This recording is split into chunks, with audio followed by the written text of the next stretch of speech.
So hello guys, देखिए इस video में सॉल्व करेंगे 4.2 का पार्ट 2। इससे पहले हमने पार्ट 1 बना दिया है जिसमें हमने first second and third question को क्लियर कर दिया है। इस वीडियो में हम इस क्वेश्चन को और क्वेश्चन नंबर 2 को हल करेंगे। ठीक है, बहुत सिंपल तरीके से हल कर देंगे।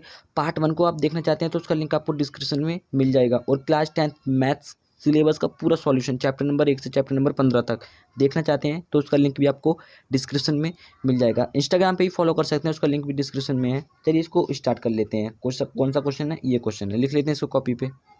सो देखिए करना क्या है, गुणनखंड विधि से निम्न द्विघात समीकरणों के मूल ज्ञात करने हैं जो 2x की वैल्यू आती है। ठीक है, इससे पहले हमने ये जो विधि है आपको चैप्टर नंबर 2 में बता दी है, बहुपद वाले में। और इस पे हमने एक अलग से वीडियो बनाया हुआ है, गुणनखंड कैसे करें द्विघात बहुपद या समीकरण के। तो यदि आपने अभी तक नहीं देखा है तो उसका लिंक भी आपको डिस्क्रिप्शन में मिल जाएगा, पूरा बेसिक के साथ है। ठीक है, चलिए इसको स्टार्ट करते हैं।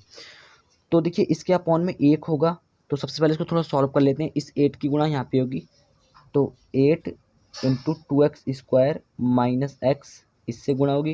यहाँ पे 1 होगा तो इसकी यहाँ पे होगी, एलसीएम लेंगे और इसकी यहाँ पे होगी, तो 8 एकम 8। आपको ये एग्जाम में नहीं लगाना है, इसके बराबर 0 है। तो अब इसकी गुणा अंदर कर देते हैं, 8 दूनी 16, तो 16x² माइनस 8x प्लस 1 ऐसी रहेगा, इज इक्वल टू ये 0 के साथ गुणा होकर 0 हो जाएगा, मतलब 0 गुणा 8। ठीक है, इतना ही तो आएगा।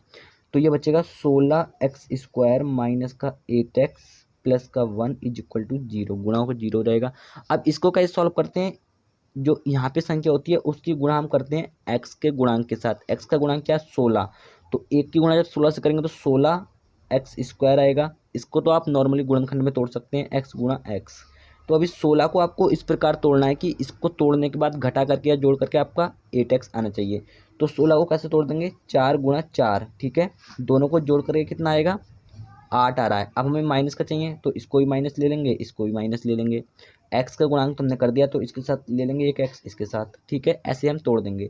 बस कोई भी संख्या होगी वो 3-4 तरीकों से टूट सकती है। जैसे 16 है तो 16 गुणा 1 टूटेगा, 8 गुणा 2 टूटेगा, बस 2 ये हो गए, 3 ये हो गए। हम जानते हैं कि ये 2 तरीके हमारे काम के नहीं, ये वाला काम का, तो ये हम ले लेते हैं बस। तो पहले वाले इसके गुणा इससे फिर तोड़ दिया।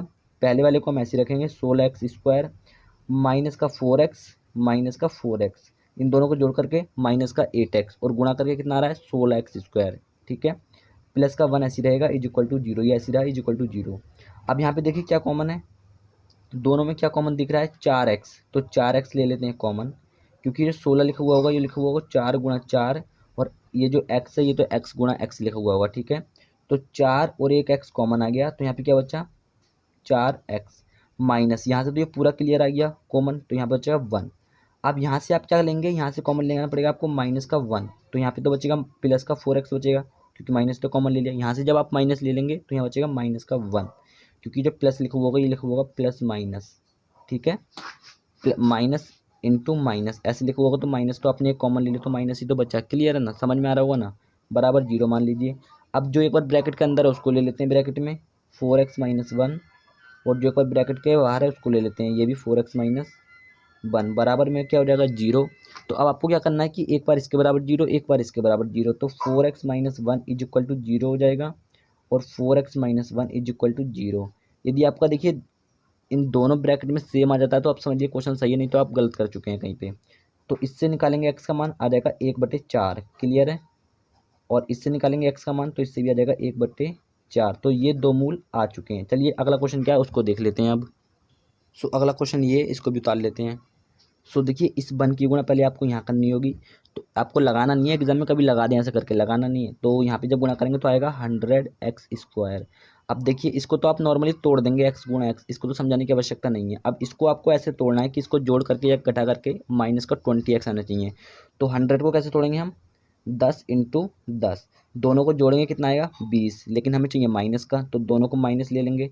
ठीक है, माइनस माइनस का प्लस होता है लेकिन चीज माइनस का आता है। ठीक है, अब इसको हम ऐसे रखेंगे, कोई भी देखिए प्रैक्टिस करेंगे थोड़ा हो जाएगा, बहुत आसान है ये, और एक क्वेश्चन आता जरूर है एग्जाम में।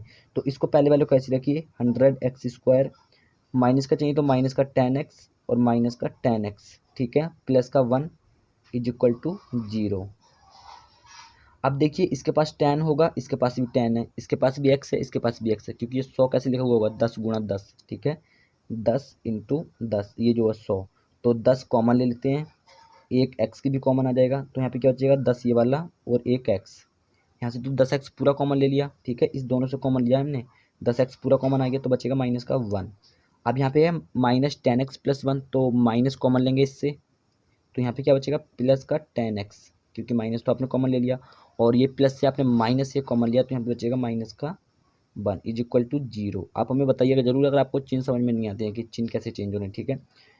तो अब देखिए जैसे ये प्लस बना हुआ है तो ये लिखा होगा minus into minus is equal to क्या होता है प्लस, तो इसके स्थान पर माइनस इंटू माइनस आ गया, तो एक माइनस आपने यहाँ से कॉमन ले लिया, तो यहाँ पे एक माइनस ही तो बचा, क्लियर है ना। हाँ, तो जो ब्रैकेट के अंदर है उसको ले लेते हैं एक बार, यहाँ पे हमने लिया था किसका कॉमन, माइनस का 1, ठीक है, 10x माइनस 1, और एक बार ब्रैकेट के बाहर जो उसको ले लेते हैं 10x माइनस 1, इसके बराबर 0, दोनों के बराबर 0 ले लेते हैं, 10x माइनस 1 बराबर 0 और 10x माइनस 1 बराबर 0। तो यदि आप इससे निकालेंगे तो कितना आएगा x का मान 1/10, और इससे निकालेंगे x का मान तो कितना आएगा 1/10, ठीक है। तो देखिए ये भी क्वेश्चन हमारे पास हल हो चुका है, इसके दो मूल ये हैं, एक ये और एक ये। तो देखिए अब अगला क्वेश्चन क्या है, अगला क्वेश्चन बोला है कि उदाहरण 1 में दी गई समस्याओं को हल कीजिए, तो हम इसको हल कर लेते हैं। उदाहरण नंबर 1 क्या है वो देख लेते हैं पहले।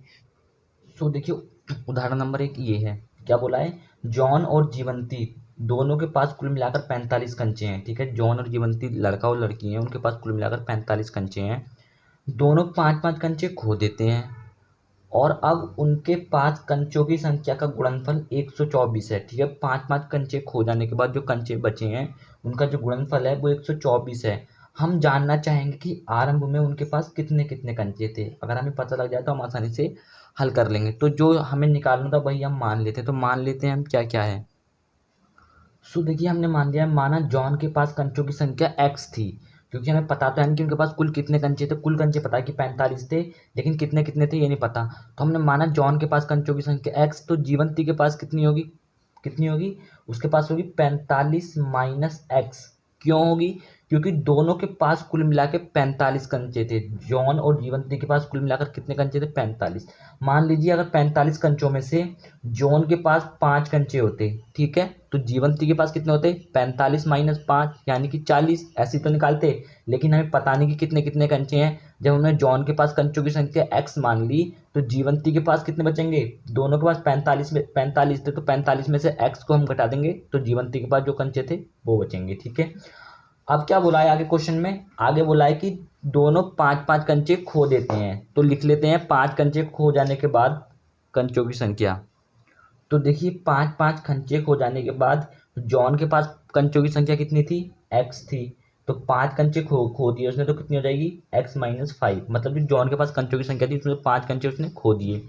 इसी प्रकार तथा जीवंती के पास कंचों की संख्या कितनी थी 45 माइनस x, और उसने भी कितने खो दिए 5 खो दिए, तो उतनी बची, ठीक है, 5 खो दिए। अब देखिए जॉन के पास तो कुल इतनी है, इसके पास कितनी हो गई 45 में से 5 गए 40 बचे माइनस x, ठीक है, ये हो गई हमारे पास जीवंती के पास कंचों की संख्या। अब इन दोनों का जो गुणनफल है वो कितना था, क्वेश्चन में देखिए 124 था, ठीक है, 5-5 कंचे खोने के बाद। तो प्रश्नानुसार लिखेंगे आप यहाँ पे, प्रश्नानुसार कितना था गुणनफल x माइनस 5 का और 40 माइनस x का, इन दोनों का गुणनफल था हमारे पास कितना 124। माफ़ी चाहते हैं बैकग्राउंड में आपको शोर हो रहा होगा थोड़ा। तो अब इसको सॉल्व कर लेते हैं। तो इसकी गुणा सबसे पहले 40 से कीजिए, तो x की गुणा 40 से होगी, 40x हो जाएगा। फिर इसी x की गुणा माइनस x से होगी, तो माइनस का x स्क्वायर हो जाएगा, क्योंकि ये प्लस का है, प्लस का माइनस का है, तो प्लस माइनस का माइनस, और x की गुणा x से होगी, इसका स्क्वायर हो गया। फिर -5 की गुणा 40 से होगी, तो कितना होगा 40 पंजे 200, यानी कि ये प्लस का ये माइनस का है, तो प्लस माइनस का माइनस और 200।